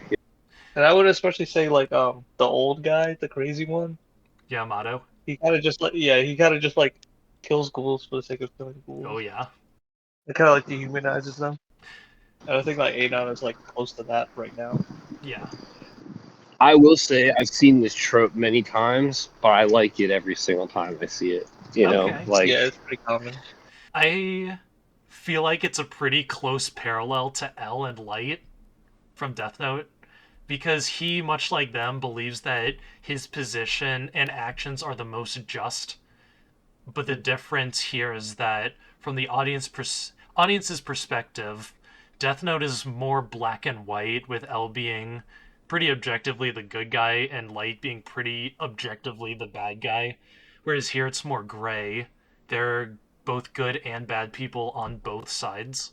Here it's more gray, and it continues to become more of the 50 Shades of Grey the more we learn about the ghoul world and its relation to humans. To me, Amon looks like the lawful good paladin who just got slapped in the face with reality. That is a great comparison. Yeah, that's perfect. Yeah. We get another little bit of vocab in this story when we learn that ghouls refer to ghoul investigators as doves. Why do you guys think that is? And what bird do you think would signify ghouls? I mean, I think the immediate... Raven. Yeah, Raven. I think the immediate answer you want to go with, especially since we have the black and the white here, is that ghouls will represent crows or ravens. Oh, Liz says vultures. That makes sense because you know, they're preying on bodies. Vultures, condors, crows, ravens, I think they all do like scavenge dead bodies. Yes, they do. But I think vultures are just like the most notable ones, but I think crows and ravens do too. Yes. Biggest back. Izzy says especially the suicide ones. I agree, because the vultures wait for the animals to die before feeding on it. Kaneki teaches Hinami new words in kanji, and they bond over reading because they're both huge dorks. No, it's cute. It is cute. So I kind of think that Hinami is kind of developing a little schoolgirl crush on Kaneki. A little bit of a crushy. Little crush. I feel like it's more like an older brother thing where it's like, oh, like Oni-chan. He's teaching me kind of like more like, you know, stuff that she's missing out on because she's a ghoul. She's not able to go to school, and especially probably after her dad died. Yeah. Her mom's really scared. Yeah, I definitely pegged it more sibling dynamic. Oh, okay. Yeah. Regardless, I think it's pretty wholesome when her face lights up when she when Kaneki teaches her stuff. After Ryoko and Hinami leave on Teku, they are approached by Mado and Amon. Knowing this is basically a death sentence for both her and her daughter, she fights off the investigators, allowing Hinami to escape. She and Kaneki witness her decapitation. Well, Kaneki he shields her face, which is good. We don't need Hinami to be even more traumatized. During this altercation, we see pretty well how much of a psycho Mado in particular really is. Like, he takes joy in seeing the sorrow and despair in the faces of ghouls, and it's where his quote of, if you had come quietly with us, you wouldn't have to die on the streets, I would have taken my time dissecting you. Like, that's some serial killer shit right there, don't you think? I also think it's bullshit. I think he would have killed her right then and there. Yeah. Like, I think he wasn't patient enough to bring it home. True. Unless he's, like, really arrogant about his skills, right? So Toka is informed of Ryoko's death and insists on retaliating, but is instructed not to because killing doves will result in more CCG regulation in the 20th Ward, making it harder for ghouls who are just trying to simply live. Kaneki feels guilt for not being able to do anything to save Ryoko. So for the first time in this story, we hear Kaneki say the words, "They aren't doing anything wrong." What's the significance of those words here? Well, it shows that, like, he doesn't see ghouls as inherently monsters. Like, Yeah. he no longer sees it a crime that they're a ghoul. Like, yeah. Yeah. He's they're trying to survive just the same as humans are, right? It's putting to words the definitive shift in his mentality, right? Yes. From being a ghoul, existing as a ghoul as a crime, to to like these people are also have humanity. Yes. So what we get next starts out as a day in the life of the doves at the CCG, mostly Amon and two others, Nakajima and Kusaba. After work, they get a bite to eat, and we get a lot of banter between them, what their goals are, such and such. But at the end of the day, Kusaba gets killed by Toka, who is under the alias of the Rabbit. Or, well, they designate it as the Rabbit, but her mask is a rabbit mask, so... But Mado enters and injures her before she can finish off Amon and Nakajima. The day in the life segment, right? At the start of this particular chapter, it's likely for the purposes of humanizing the human characters more, not just Amon, but like have it be sort of more of a blanket effect to everyone else in the CCG, Mado being the exception. Do you guys think it works? Or do you think it serves a different purpose? I think it serves a different purpose. Like, it shows, I guess, like kind of like the cycle of violence. Like the CCG hunts the ghouls, and then like ghouls retaliate, and then the CCG lose people, and then they come back harder. Yeah. I guess they're trying to show with the flashback scene of them like having drinks and food Yeah. to show some humanity, like why the CCG are hunting the ghouls. But like you said, like some ghouls are peaceful, but the group kind of like doesn't really discriminate against that. I also think it adds on. I forgot what the black-haired character's name is, but like he's going through like that confusing part, especially after that battle. Oh God, what's the main character's name again? I forgot. Kaneki? Yeah, where he spares him. So, you see like he's going through these funerals and he's like, oh, well, the ghouls are evil. And then, he gets spared and he's just very confused. Yeah. Kaneki and Mr. Yoshimura find out that Toka became injured fighting doves. Kaneki goes to talk to her about it. Some of the quotes that stood out to me in this conversation, Toka says, "You're just a human," and Kaneki says, "I have some ghoul in me too," seeing him further coming to terms with his situation.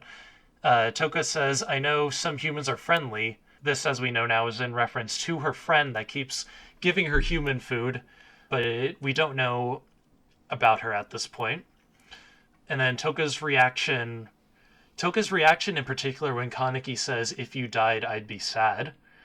I don't know if y'all noticed, but we see both of her eyes when she looks at Kaneki after he says this. Maybe that having her eye covered a lot of the time is she doesn't show her real self as much as she wants to. us seeing both of her eyes is her showing her true vulnerability in that brief moment. I could see that. I don't know. It just seemed like she was shocked that maybe he was being as open as he was. Yeah.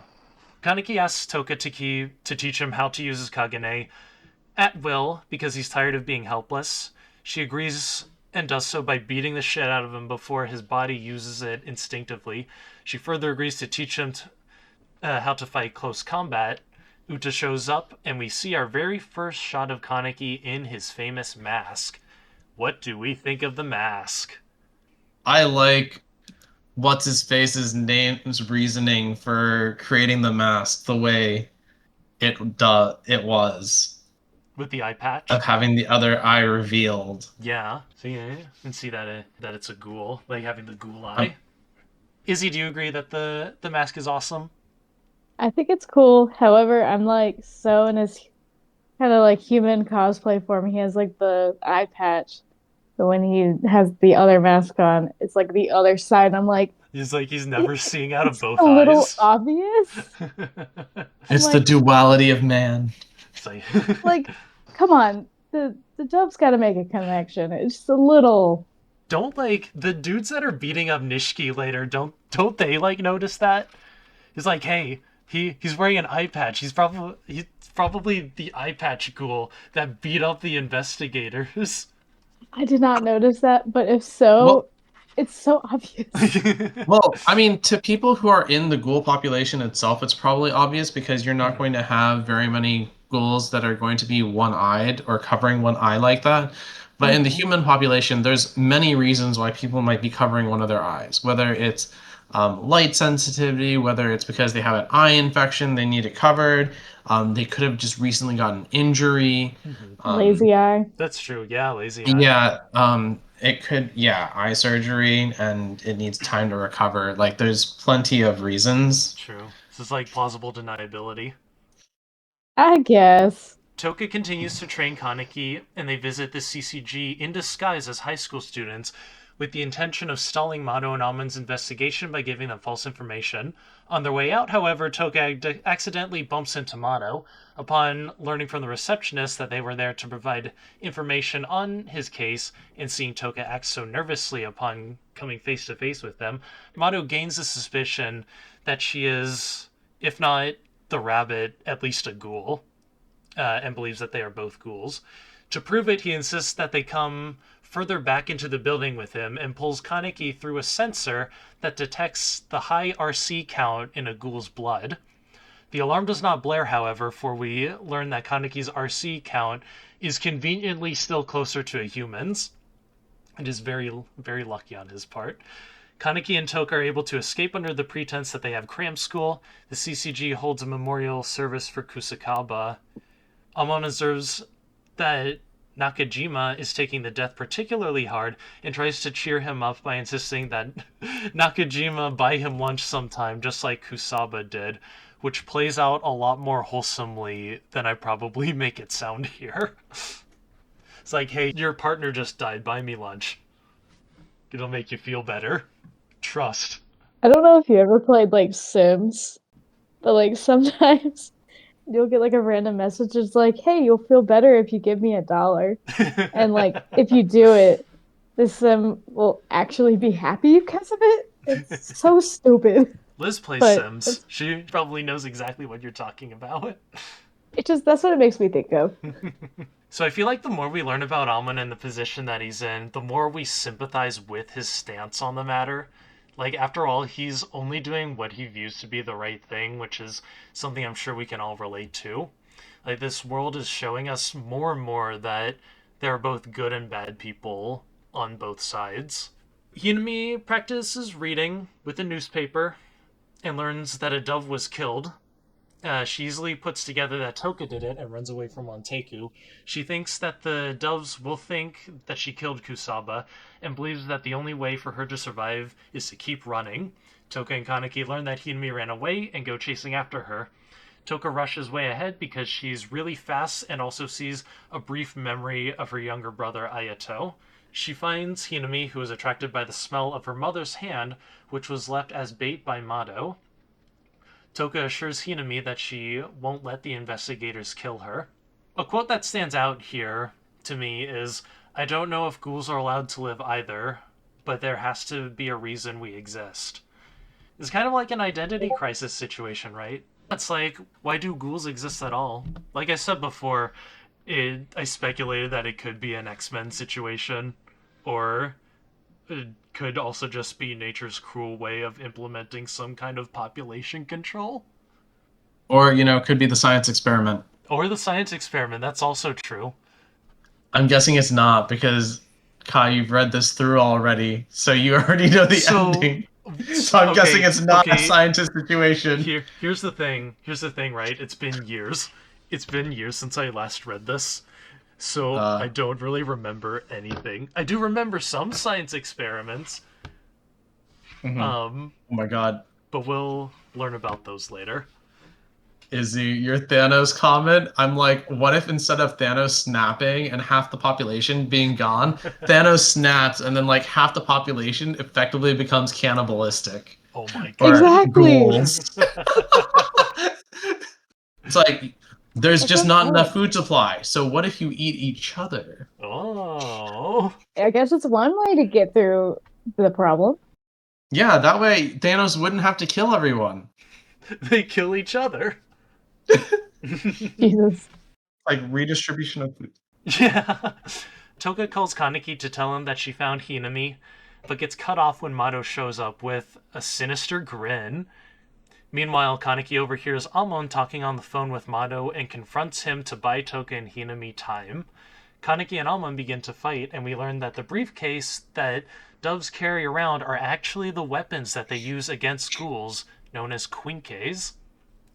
At the same time, Mado unleashes his quinke, and he and Toka begin fighting. However, he switches weapons, and this is where we learn that the quinkes that the doves use are made from the kagune of the ghouls that they've killed. As Mado reveals the quinke he made from Ryoko's kagune and uses it to get the upper hand on Toka. So this is when we really start to see how little Mado considers ghouls. Like, we heard his ramblings before, but he like really ramps it up here, right? He has Toka in his clutches, and she's literally telling him, hey, we were given life too. We have as much of a right and a chance to live as you do, and even I wish that ghouls could live like humans do. And Mado is just like, okay, die now. Amon monologues to Kaneki how he thinks that the world is being distorted by ghouls, hence his repetition of, this world is wrong. And Kaneki realizes that he's the only person that can see otherwise, because he's the only one who's ever lived in both worlds. That's what Yoshimura told him. Exactly. He's intent on making Amon understand. They fight more, and we see Kaneki's first feeding on human flesh that isn't just a little meat cube that he drops in his coffee.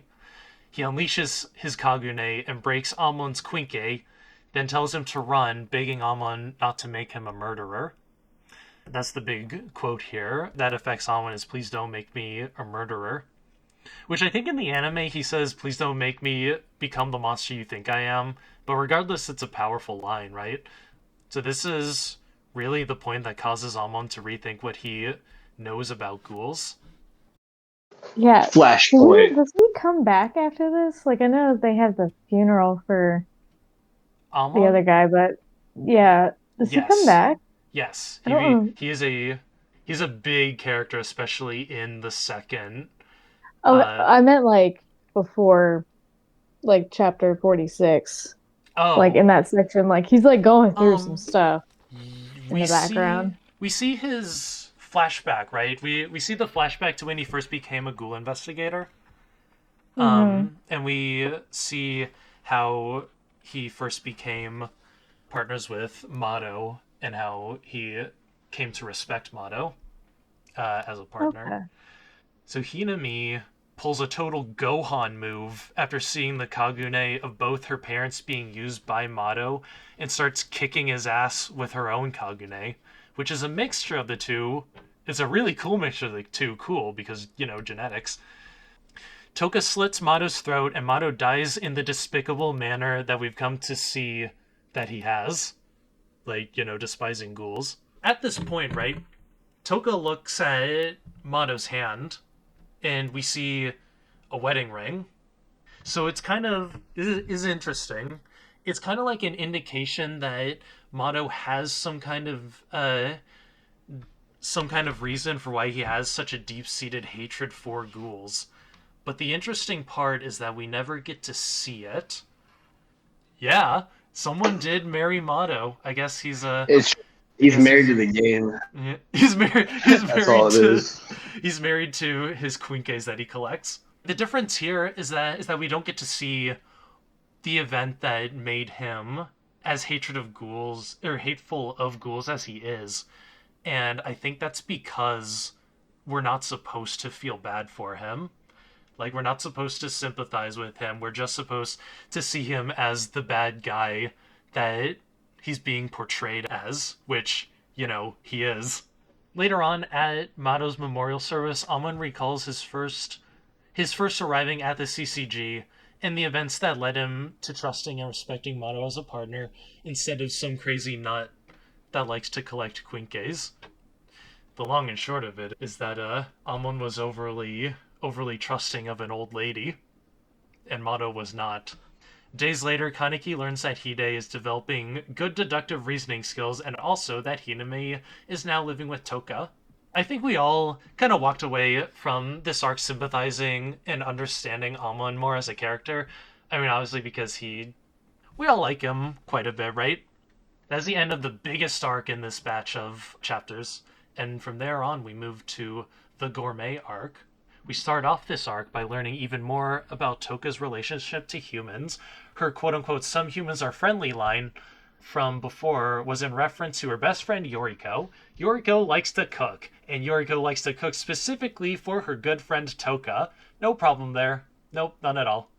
We see how Toka struggles with this, and that she will keep herself from purging the food that Yoriko makes for her because she just means that much to her. Doesn't she yak it up later though?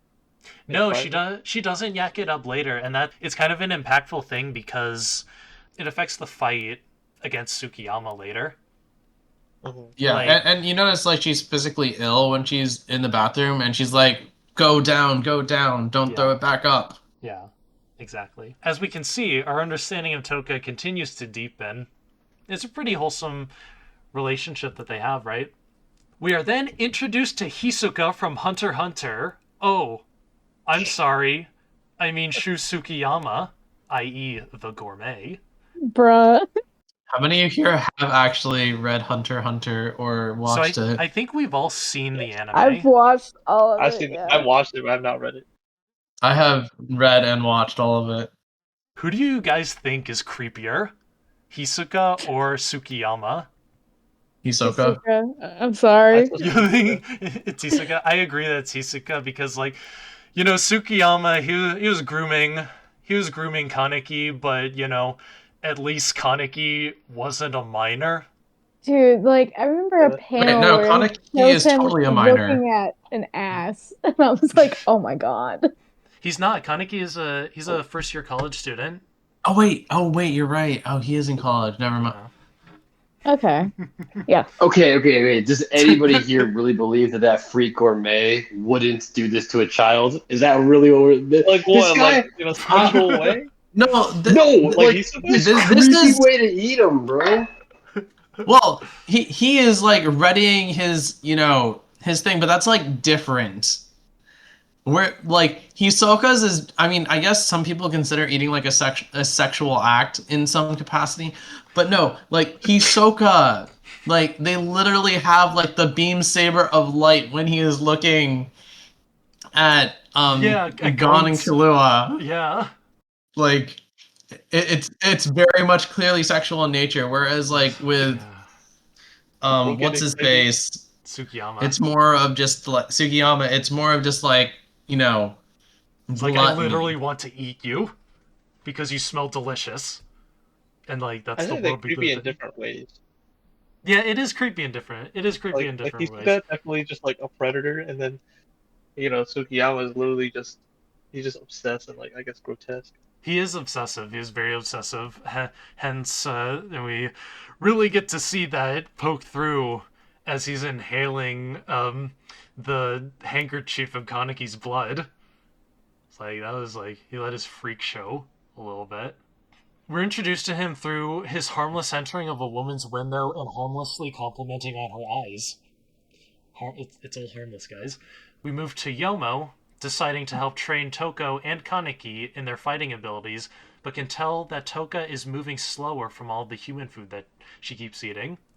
The next day, we learn that, plot twist, Tsukiyama's entering of the woman's window and complimenting her eyes wasn't so harmless after all, because we learn that he ate them, and she goes wandering around the streets without eyes.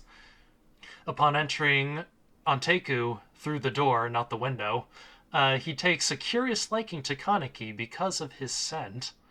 Over the course of the earlier chapters, we had heard Tsukiyama's name, the Gourmet, right, being thrown around briefly here and there, and that mixed with his frankly creepy disposition definitely indicates that he has something planned for Kaneki here.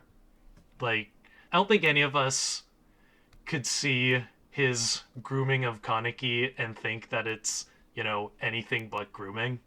So over the course of the next while, Tsukiyama will, like I said, be basically grooming Kaneki through discussions of books and other shared interests. Kaneki also meets Yomo's and Uta's friend Itori, who has quite the sense of humor, and through her we get quite an interesting bit of world building. We learn that if female ghouls get preggers from a human male, the female ghoul's body will mistake the fetus as food and eat it. Likewise, if a human female gets purginat from a male ghoul, the baby ghoul will die from lack of nourishment, and this is why half-ghouls are so rare, to the point that they're basically an urban legend. But we learn that half-ghouls, if they existed, would possess qualities that are superior to that of both parents. Itori also alludes to the idea that the accident that caused Rize's death was no accident, but won't tell Kaneki anything else. They make a deal that she'll tell Kaneki everything she knows if Kaneki gets information about the exclusive ghoul restaurant that Tsukiyama frequents. After this meeting, Kaneki sees Nishiki getting the shit beat out of him and saves him despite the events that transpired the last time they saw each other. Kaneki officially meets Nishiki's girlfriend Kimi, who is a human. So we continue to get more insight into the possible relationships that humans and ghouls can have, and seeing how Nishiki and Kimi interact, you can tell that they do genuinely love each other despite this situation, like despite the circumstances. And this is where we get the bit that Kimi is very, self-aware in her position in the world. So Kaneki spends the next day with Tsukiyama. 'Twas an innocent, fun-filled day that ended with a visit to Tsukiyama's favorite restaurant and nothing else happened. No. So we learn that the ghoul restaurant provides dinner and a show, where the show is the dinner. At a restaurant for the snooty, rich type of ghouls to trap their prey through various means of grooming, and watch them getting killed before they eat them.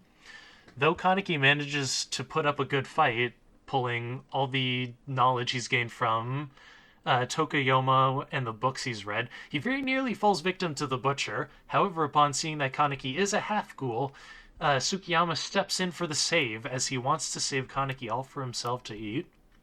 The transition between the fight and waking up was so confusing one. I see what you mean. Oh, from one chapter to the next, what happened there?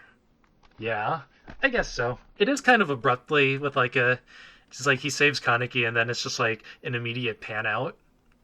Oh, it's also, so it's a little better if you read physically, because that's legit the end of volume 4, and volume 5 is him waking up. So I guess that might help a little. Okay, I can see that. I'm reading it online, so it's kind of just straight in, and I'm like, what the heck is going on? Wait, question. What are you guys reading online? It's just out of curiosity. I think they're all using the Shonen Jump app. Oh, okay. They're not pirating it like you are. I'm not pirating. No Oh, comment. Totally pirating it. Only pirating, okay. Bro, goated. Wait, no, if you say that, we're gonna get demonetized. Oh, wait, blur that out. Edit it out. Editing We're software, not you're even, good. definitely not pirating. Definitely not pirating. We're I have no clue what that is. I don't even know what pirating means. Yo ho. This podcast does not promote pirating.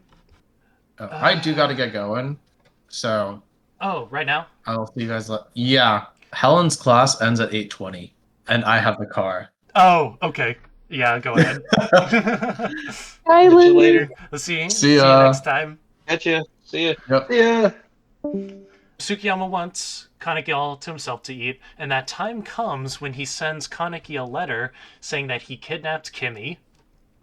Nishiki shows up in his weakened state, as his wounds still have not healed as a result of his not eating human flesh. He insists on helping to save Kimi, and he and Kaneki race to the church where Sukiyama is keeping her. Sukiyama reveals that he wishes to feed on Kaneki as Kaneki feeds on Kimi. For some reason, Kaneki isn't super into this idea, and they begin fighting.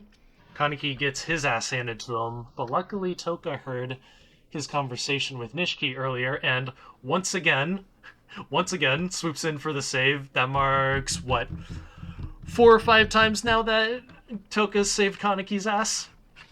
She's just a badass. She is a badass. It's true. Especially those black wings, bro. Yeah, the black wings, which we get to see the black wings for the first time in this fight. Looks sick. It looks like ink. Yeah. It literally looks like ink. It looks so sick. Yeah. Sukiyama unleashes his Kagune. Yeah, it's like a spear thing that wraps around his arm. It's pretty cool. Like a drill. We learn Nishiki's entire backstory and how his sister was betrayed by humans and how Kimi contributed to changing his perspective on them for the better. Toka and Sukiyama fight, but Toka's not able to keep up, at least not before taking a bite out of Kaneki. It is here that we see Toka's full Kagune for the first time. A single wing, kind of like Sephiroth's, but way cooler. Does anyone else here but Liz play Final Fantasy? I don't. Sorry. I mean, I know who the character is. It's okay, Luke would have understood that reference. Toka defeats Sukiyama and is about to kill Kimi. And this goes back to what she said to Kaneki about Hide. In her mind, she can't allow a human to know that they're ghouls. This feeds into the idea that her backstory, her trauma, is similar to Nishiki's trauma. It just comes down to not trusting humans. In her mind, she can't allow a human to know that they're ghouls. However, she runs off once Kimi calls her Kagune beautiful. She sits at the top of the church and disagrees with Kimi's statement. I feel like that scene really reminds me of when, like, Kishiki is like, oh, like, if you died, I'd be really sad. I feel like that she's, like, dealing with it the kind of the same way. Of being called beautiful. Yeah, it's like she doesn't really know how to respond, maybe. Especially from someone who's a human. She probably thinks that humans might think that her Kagune is, like, grotesque. Or, like, it's a grotesque representation of ghouls. And so to hear that a human thinks that it's beautiful is starting to change her own worldview. It's like not only being accepted for her human side like Yoriko does, but also for her ghoul side, like Kimi just did. Either she has a lot of trauma, which is most likely the case, or she cares so much about the safety of her fellow ghouls that she isn't willing to take any chances. But I want to talk about the anime real quick and some of the differences that we see in it. You actually pointed this out, Nick, that the Gourmet Arc here is after the Dove's Emergence Arc, but it's before that arc in the anime. Yes. It was to have that half, because in a standard 12 episode season, they want to have that half season climax, which, as Attack on Titan fans, Izzy, we both know pretty well about that half season climax.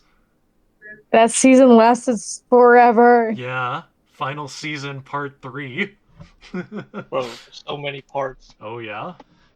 The pattern of the 12 episode anime season often consists of a big climax around episode 6 because it's the halfway point.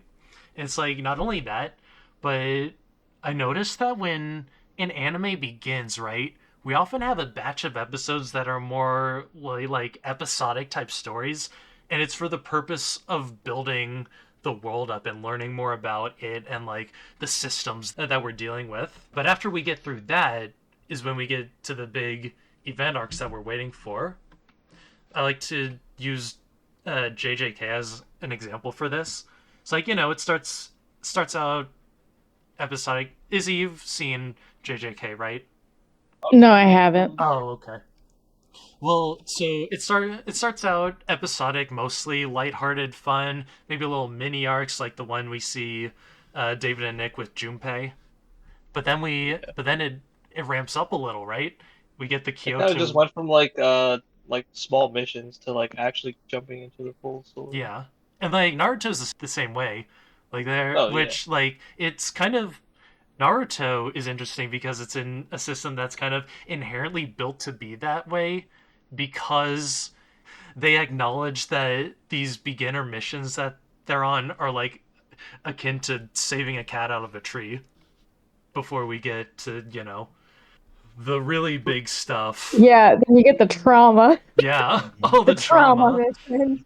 But in JJK specifically, you know, we have those, and then we get to the Kyoto Goodwill event arc. Then we see Gojo's past with the Star Child and Megumi's dad, right? It keeps ramping up. And then we see Mechamaru freaking bite the dust. And then it all really climaxes in the Shibuya incident. Not only JJK, but Bleach is the same way too. There's episodic stories until Ichigo has to go save Rukia from execution, right? Which after that, it all just kind of blends together and like. Yeah, well, each episode builds on top of each other. Bleach is very notorious for having bad filler, so I skipped all those, bro. Same thing with Naruto. Like, oh yeah, like I could not watch filler, dude. Make me realize that I should read Bleach instead of watch it. Yes, Izzy, if you're going to indulge in Bleach, please read it. I guess you can watch it, but if you do, skip the filler. Like all the filler. Like it's so bad and it's so long. Like I don't know what you think, but I mean, I remember Naruto, Fairy Tail. It's all filler. The 100 episodes, Izzy. God. Right before Shippuden. Like that's when I stopped. I watched all of it when I was a kid too. That's when I stopped I watched watching. all the way up to 200 of Naruto. I didn't really think it was filler. I didn't learn it was filler until later. Yeah, like I was a kid. I didn't know better. Yeah. Like, I just watched it because it was Naruto. Back then, you kind of want to watch it because it's like that anime experience. That's kind of like its own unique thing from the manga. But Naruto and Bleach, man, they're bad. Like, literally, like Bleach, half of it is filler. Yes. Not only that, it's like filler arcs inside of filler arcs. I say that all the time. Like, isn't the first one like the bound one? The like bound literally arc, like 50 episodes? They're freaking Isn't it like 50 vampires? episodes? I think I remember skipping all that. I'll be honest. I think Bleach uses filler as a crutch to trick you into thinking something is happening. like it almost feels like a tool of the storytelling. Yeah, the tool to waste time while the manga. Yeah, in like a lazy way. Yeah, it's crazy. There's one really good Bleach filler arc. It's the Zanpakuto arc, where like all the spirits of the Zanpakuto manifest, and we get to see the Soul Reapers interact with the spirits of their Zanpakuto, and that one's pretty well known for being the best filler arc in Bleach. But even something as far back as Dragon Ball, like the original Dragon Ball series was like that, because, you know, Toriyama wanted it to be a comedy. You know, it's like the Journey to the West thing, but implement more comedy into it before he decided to make it into more of an action story. Those are the first 4 arcs of Tokyo Ghoul. Are we digging the story so far? Sir. Yeah. I do like I it. like it. Yeah, I'm excited I to see like where it. it goes. I think my opinion has been made very clear that this is not my cup of tea. That's okay. Are you willing to continue on with it, Liz? Yeah, I mean, I made a commitment and I will continue, and it's not bad. It's just it feels like an overplayed story Sure. It's in like a way. kind of something you've seen before. Yeah, yeah. In I a get lot of other I get that. genres or a lot of other media. You're kind of more seasoned in the manga and anime territory than I am. But I get that. I get that. I think I've just seen a lot of the tropes of this played out in a lot of different contexts. Yeah. Like some of it in manga, some of it in TV series, some of like You know what this reminds me of? A lot of Parasite the manga. Parasite. mm, Yeah. I actually didn't. hmm I gotta rewatch Parasite because I didn't really like it the No, no, first no. time I. It starts out really slow, so I get Yeah, it. but I really get that, Liz, especially with like modern shonen. Like I've indulged in so much shonen action anime at this point that when I was watching, like the first time I watched Dandadan, I thought it was just okay. Like I didn't think it was the big story that everyone made it out to be, and it's because the typical shonen tropes are present in Dandadan, and I'm like, okay, we're doing this again. yeah. I think that's probably, and if people in this group aren't aware, I'm not a shonen fan generally, anyways, Yeah. because of this, because they tend to play out the same tropes over and over and over again, So I think, and yeah, they you know, don't expand on characters very well. They just have a tendency to feel one note. so I think you might end up growing to like it a little more as we continue to go through it because it dives into more of that stuff later on as it goes from like I guess its original identity as shonen and something more seinen, like more mature for an older audience. I mean, yeah, maybe it will become more up my alley at that point. And I mean, I'm thankful that I have the commitment to this group to force me to go that far. Because to be honest, I read 5 chapters and was like, God, I don't want to keep going. It just felt stale. And the fact that you are is admirable. Yeah. I get to Liz's point. I kind of felt the same way watching it for the first time a few years back. But I guess like reading it is a little bit different. Yeah, so And like I kind of already have kind of like a little bit of a background because I already watched it, so so it's a I little easier to first tell me. I first read this and first watched the anime um when I was still a lot newer to the manga and anime scene, so I wasn't able to pick up on those tropes at the time. Maybe my fondness for the story is clouding my view of it. Yeah, but maybe you recognize the tropes and you're fine with it. Like, there's nothing wrong with that either. That's kind of where I am. Yeah, Yeah, there's it's nothing wrong with like that. I mean, my fondness for it is what makes it different from how I originally saw Dandadan. Like to me, it's So I think like a lot of these like fiction stories tell a similar story. It's just like the way they do it, and like Yeah. what Liz was saying, the degree to which they care, like they differentiate characters and characterize them through various actions. I don't know. I'm along for the ride. I like it. It's good. Like I like it. Good. I'm glad everyone's having a good time with it, or at least is willing to I'm a trooper. continue on with I'm a it. trooper. You're I'm a trooper. trooper. It's fine. And I mean, I look, I can knock out 20 chapters in a single day, so it's not like it's that much of a time sink for me. Yeah, I did that before I went to bed last night, yeah. Like right? I made the amount of chapters that we talk about a pretty casual pace. How's everyone like the pace? Is it good, or do we want to increase it a little more, or do we like the pace that we're going at? I like the pace we're going at. Cool. I I'm think we're good flexible. because I like it. Yeah. it's definitely a readable in one sitting pace. It's Yes. not a I have to divest absolute shit tons of time to it. Yeah. This says I'm 500 now since I tend to procrastinate but can be able to binge in one sitting. Yeah, it shows such a casual pace because like I recognize that everyone has lives, might not be able to dedicate all their time toward reading. I'm glad that everyone is good with the pace that we're going at. Next month we are going to be 47 to 94. I guess that's going to start with the Rize side story. So he has Rize side story to 94. So we should be good.